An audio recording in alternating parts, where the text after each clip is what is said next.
Welcome to Tales of the Bard. Step into a world where stories come alive and imagination knows no bounds. Join me as I weave enchanting tales reminiscent of the bards of old, sharing legends, myths, and original stories that will transport you to distant lands and forgotten times. The Summoning to the Druid Grove. After the incident in the Mire of Shattered Souls, Ronan's life took a dramatic turn. One day, as he helped his parents on their farm, a shimmering light appeared before them, enveloping them in a warm glow. The light took form, revealing itself as Silvara, the High Druid of the Druid Grove. With a gentle voice, she explained that they had been summoned to the grove for an important purpose.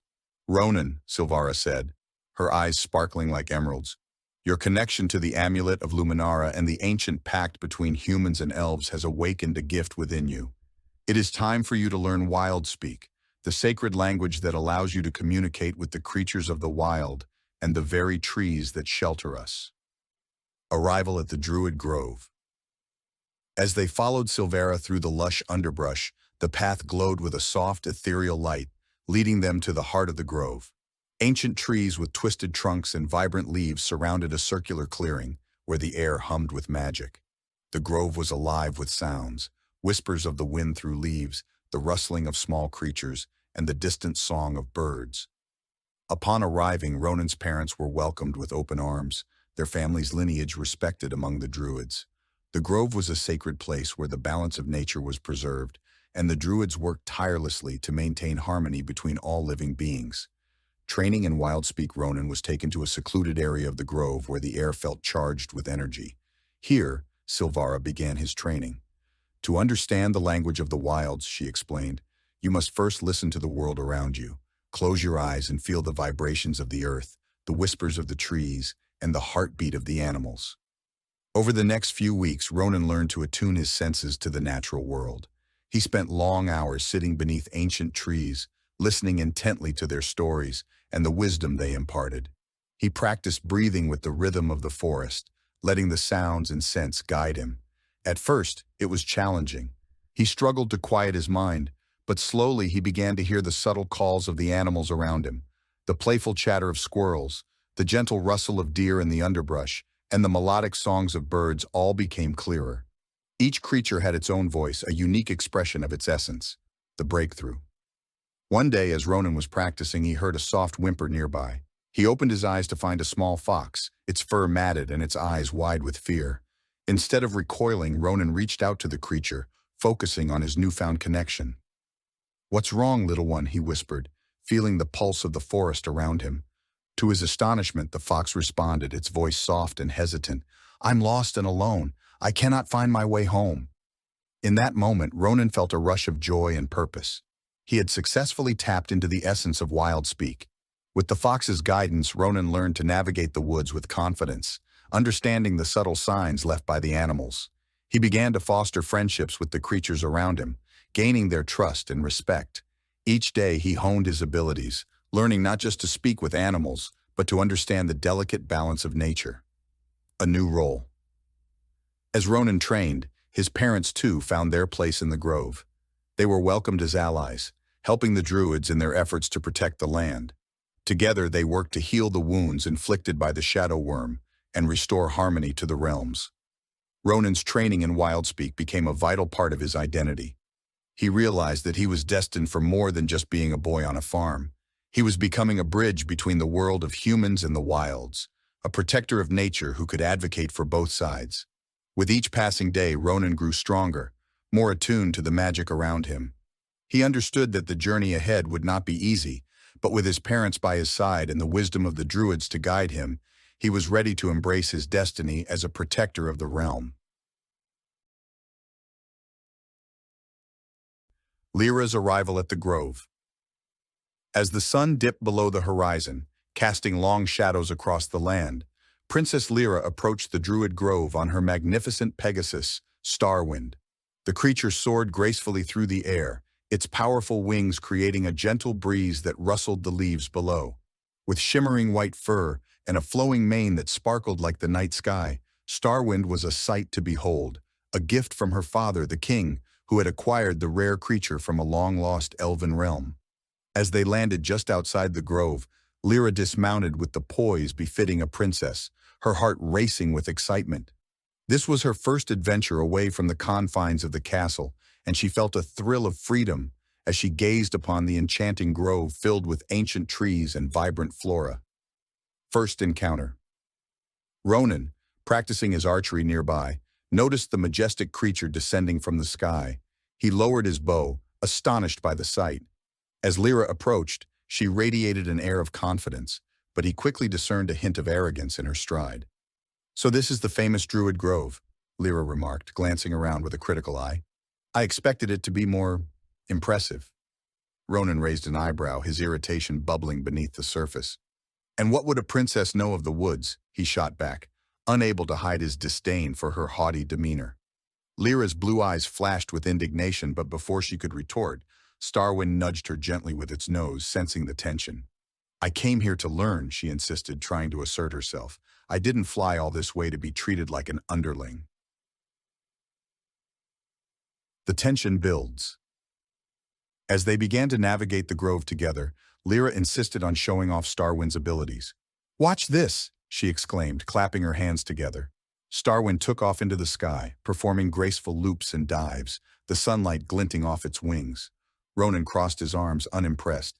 "Impressive, but it doesn't change the fact that you're here because you want to escape your duties, not to actually help." Lira landed Starwind gracefully, a defiant look on her face.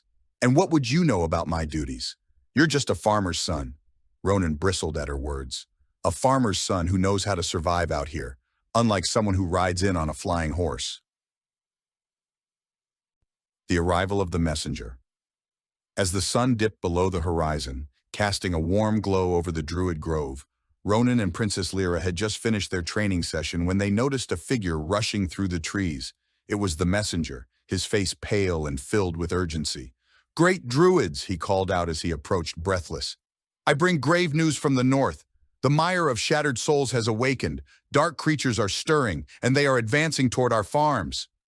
A collective gasp rippled through the grove, the atmosphere shifting from the lightheartedness of training to one of immediate concern. Lyra's heart raced as she listened, her thoughts immediately turning to the safety of her father's kingdom. "We cannot let them attack our homes," she exclaimed, stepping forward with determination.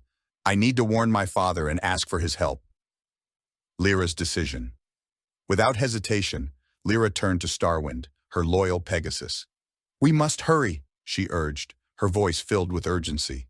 The majestic creature, sensing the tension in the air, pawed at the ground, ready to take flight. Ronan watched as she prepared to leave, a mix of admiration and concern swelling within him. "Wait, you can't go alone," he called out, his instincts kicking in. "The journey to your father's castle is fraught with danger. You'll need someone to protect you." Lira turned, her expression a blend of defiance and gratitude. "I appreciate your concern, Ronan, but I can't waste any more time. My father needs to know what's happening." The flight to the castle. With a quick glance back at the druids, Lira mounted Starwind with grace and confidence, her heart pounding with the weight of her mission. "I'll fly as high and fast as I can. I won't let my people down," she declared, gripping the reins tightly. Starwind took off with a powerful leap, soaring into the twilight sky. The wind rushed past them, and Lira felt a surge of freedom and determination as they climbed higher. Below, the Druid Grove faded into the distance, and the forest stretched out like a vast sea of green. A moment of reflection. As they flew, Lira couldn't shake the feeling of responsibility weighing on her shoulders. The farms were vulnerable, and she knew her father would take the news seriously. Yet a part of her couldn't help but wonder if she was truly ready for this role.